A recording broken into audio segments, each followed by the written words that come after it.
I maintain that since alcohol and tobacco are legal, we have already proven that we can absorb the social consequences of legalizing any drug. I mean, if you can tolerate the costs and what alcohol and all that does to insurance, then heroin is going to pose no problem. The problem with the law is that when the law becomes irrational, the law loses its moral force. And so it has to be reformed.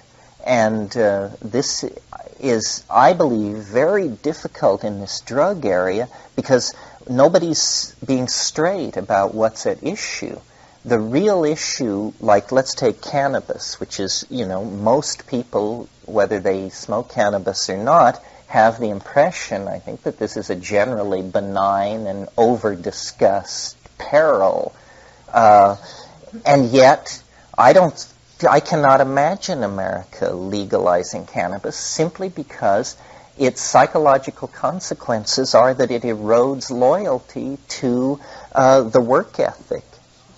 If people are not interested in screwing widgets on wonkles if they smoke, and contrast it to caffeine. Now, caffeine is a dangerous drug, does liver damage, is known to be implicated in a number of pathologies.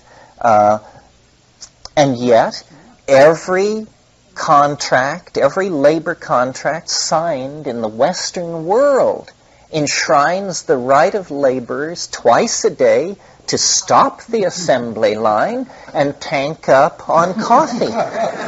This is an extraordinary folkway.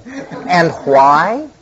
Because caffeine is a made-to-order drug for the purposes of slave capitalism. I mean, you just scurry right back to your keyboard or your assembly line, and you can do the 3 p.m. to 5 p.m. shift then without, falling on your face like a normal primate would if they weren't jacked up on some alkaloid. And so that's very welcome. It was McLuhan who made the point, and it still hasn't been assimilated by enough people, that he said that technologies carry a hidden agenda and shape their user in ways that the user is never conscious of. And the great case that McLuhan made was print, which he said the linear and uniform nature of print created the preconditioned mindset able to accept democracy, the assembly line, the concept of the citizen. A whole bunch of modern ideas are presuppose print. Well, drugs are technologies, and they shape the users in ways that the users never suspect. And our frenzied, goal-oriented, surface-obsessed society is a society of sugar, alcohol, red meat, and television. Television is an incredibly invasive and powerful drug.